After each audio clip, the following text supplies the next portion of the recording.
Tom Cameron Quaid. Fred Huntley. David Brent. John Chancellor. Tom Brokaw. 3,000.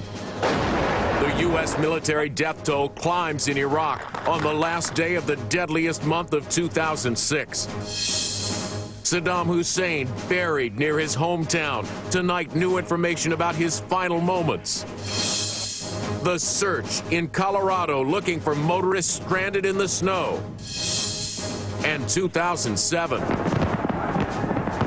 New Year's celebrations around the world as Americans prepare for the big night. From NBC News World Headquarters in New York, this is NBC Nightly News with John Siegenthaler. Good evening, everyone. After almost 4 years of war and the execution this weekend of Saddam Hussein, the U.S. military marked a sad milestone today. According to the latest information, 3,000 U.S. troops have died in Iraq, and more than 22,000 have been wounded in this war. It's been a difficult year and an especially difficult month. December, now the deadliest for U.S. forces in 2006. NBC's Jim Maseda is in Baghdad with the latest violence. Today, another 2 U.S. soldiers were reported. NBC News, Baghdad. We turn now to the execution of Saddam Hussein. As his body was buried today in Iraq, there was talk of the cell phone video that captured Saddam's final conversation before he was hanged. NBC's Richard Engel joins us tonight from Baghdad with more on that. Good evening, Richard. Good evening, John. It was a major public relations blow for the U.S. administration and the Iraqi government, which have been trying to show the world that Saddam Hussein received impartial justice. Now, with this brief video, that's being called into question, as today, Saddam was laid to rest. Saddam's body arrived in an unmarked wooden coffin in the back of a police pickup. Saddam's tribesmen identified the remains. There was none of the pomp familiar to the tyrant who lived in palaces, erected giant effigies of himself, and enforced celebrations of his birthday. Instead, Saddam returned to the village where he was born in poverty and was buried with little more than a common funeral. His final resting place, a cement-encased tomb covered in dirt, marked by a small headstone, just 2 miles from the graves of his sons killed by U.S. troops in 2003. Some of Saddam's mourners cried and kissed the grave. He was a born leader who fought and died a martyr, said one man. But across the country, most Iraqis celebrated a Muslim holiday in parks and playgrounds. Iraqis also packed internet cafes to download the voyeuristic cell phone video of Saddam's hanging. I was surprised, he said. I thought maybe the Americans would set him free. But more were surprised by the execution's clear sectarian overtones. Witnesses taunted Saddam, shouting the name of the Shiite militia leader, Muqtada al-Sadr. These sectarian militia managed to penetrate the Iraqi security forces. This was interpreted by more than 1 billion Sunni all over the world that it was actually a revenge.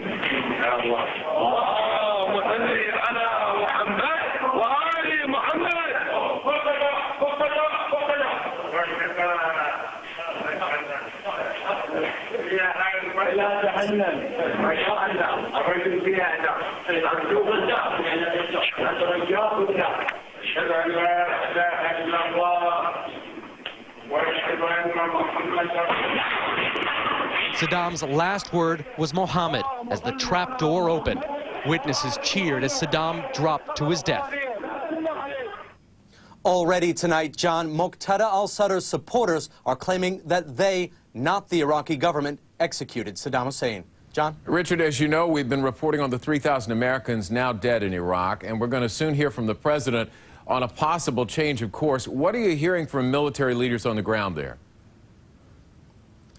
Commanders say that, of course, they could use more troops, that if more American soldiers and Marines arrived, they'll find work for them. But what they say, what they really want are more Iraqi forces. They stress that '07 is supposed to be the year of transition, where American troops hand over more responsibility to the Iraqi security forces. They say they don't want to increase the impression that the American occupation in Iraq is expanding. They want it to be this year for Iraq. John? NBC's Richard Engel in Baghdad. Richard, thank you. As we mentioned, for weeks, the president has been considering his next step in Iraq and whether he should make changes in tactics and strategy. His decision is expected soon. NBC's Kevin Corke joins us from the White House with that story. Good evening, Kevin. John, good evening to you. Tonight, the president and first lady will ring in the new year in Texas. But as he returns to Washington tomorrow, he'll be beginning what some are calling the most important two-week stretch of his presidency. As the death toll in Iraq climbed, the president, in a written New Year's message from his ranch in Crawford, today looked ahead to 2007, promising to remain a domestic agenda that could include raising the minimum wage and, of course, immigration reform. Now, before getting back to work here in Washington, the president and first lady tomorrow are expected to pay their final respects to former President Gerald Ford at the Capitol Rotunda, John. NBC's Kevin Corke at the White House for us tonight. Kevin, thank you.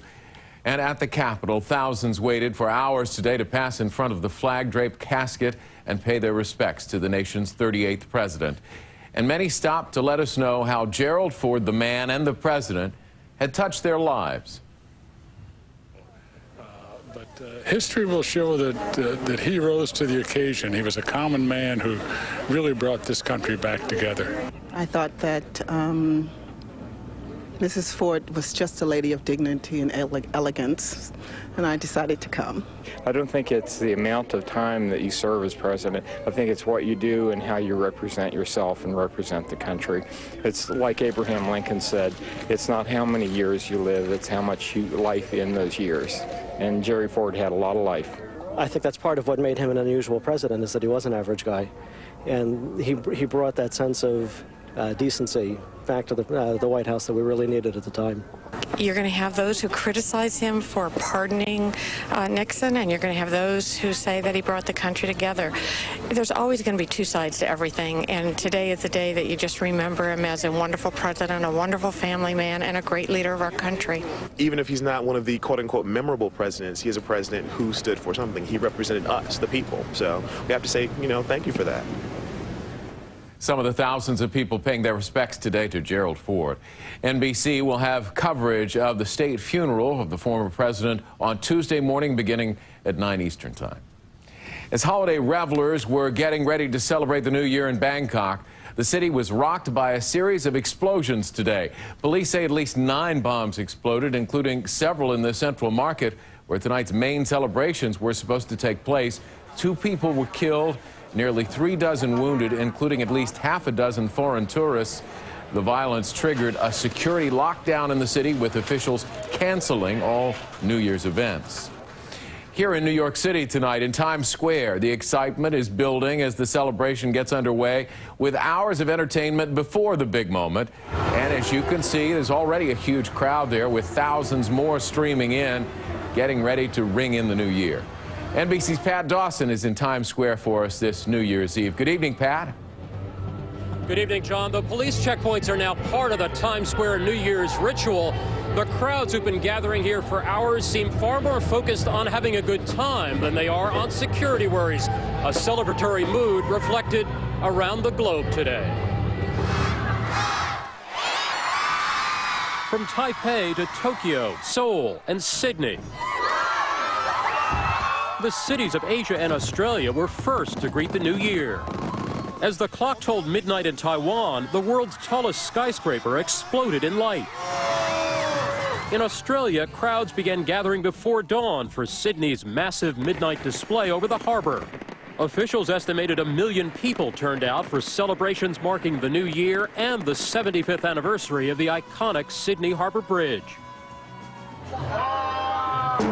The Japanese embrace the new year with traditional rites at Shinto shrines and Buddhist temples. Across the country, millions offered the customary prayers for peace and prosperity, though some revelers in Tokyo took a less contemplative approach to the new year. In Moscow, the tolling of the massive Kremlin clock marked 2007, while in Berlin, crowds gathered at the Brandenburg Gate.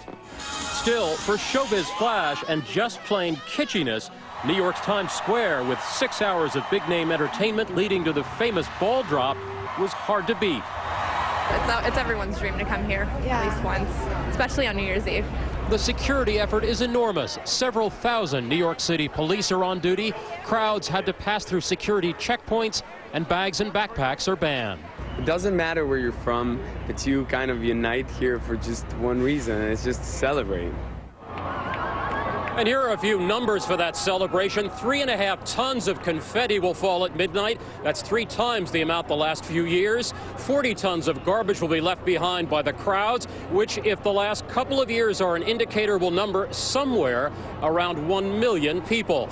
And if you want a hotel room for the night with a view of all this, they start at about $1,200 for the night. John? NBC's Pat Dawson out with a crowd in Times Square for us tonight. Pat, thanks. When NBC Nightly News continues this Sunday, some bad news for big cities, including New York.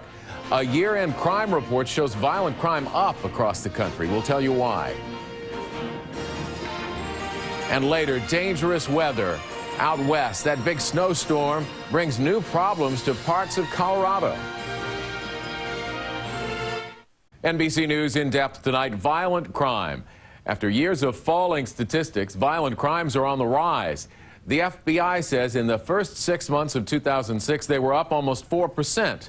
In large cities, murders jumped by more than 8%. So what's behind the violence and what's being done to stop it? NBC's Ron Allen reports tonight in depth. When 19-year-old Joshua Harden was shot to death as he left a party just before Christmas, Cincinnati had its 83rd homicide victim, a record. Basically, I'm just speechless. I mean, you hear about this stuff every day on the news. Ron Allen, NBC News, New York. When we come back, calling out the National Guard in Colorado to search for motorists stranded in deep snow. Search teams are looking for stranded motorists following the monster holiday storm that roared out of the Rockies. Hundreds spent the night in shelters after the whiteout and winds that dumped several feet of snow across sections of Colorado. NBC's Leanne Gregg has the latest. A New Year's blizzard blanketing parts of the plains has left entire towns nearly covered. From eastern Colorado to Kansas, 10 to 15-foot snow drifts, trapping people in cars and homes. Close to 50 have been rescued so far. Denver. There's a new recommendation for pregnant women to be screened for Down syndrome. The American College of Obstetricians and Gynecologists now says all pregnant women, not just those over 35, should have the test. The group says the latest tests are far less invasive and should be offered routinely to screen for the birth defect. We are back with a Hollywood ending for 2006. I want to treat Brett Favre in what could be his final. Finally tonight, the big picture from Hollywood. This year, it seemed everything old was new again. And if you think 2006 was all about familiar faces in familiar places, well, just wait till 2007. Here's NBC's Michael Oku. This was the year that Captain Jack came back. Los Angeles. It's NBC Nightly News for this New Year's Eve.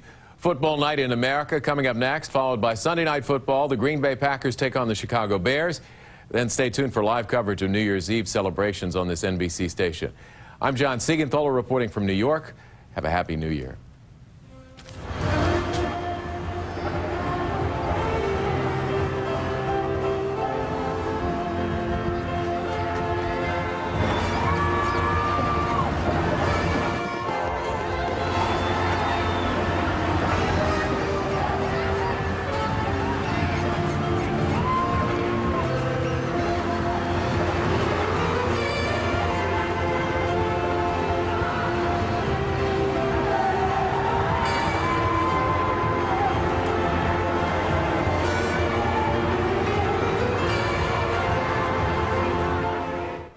NBC News, America's news leader.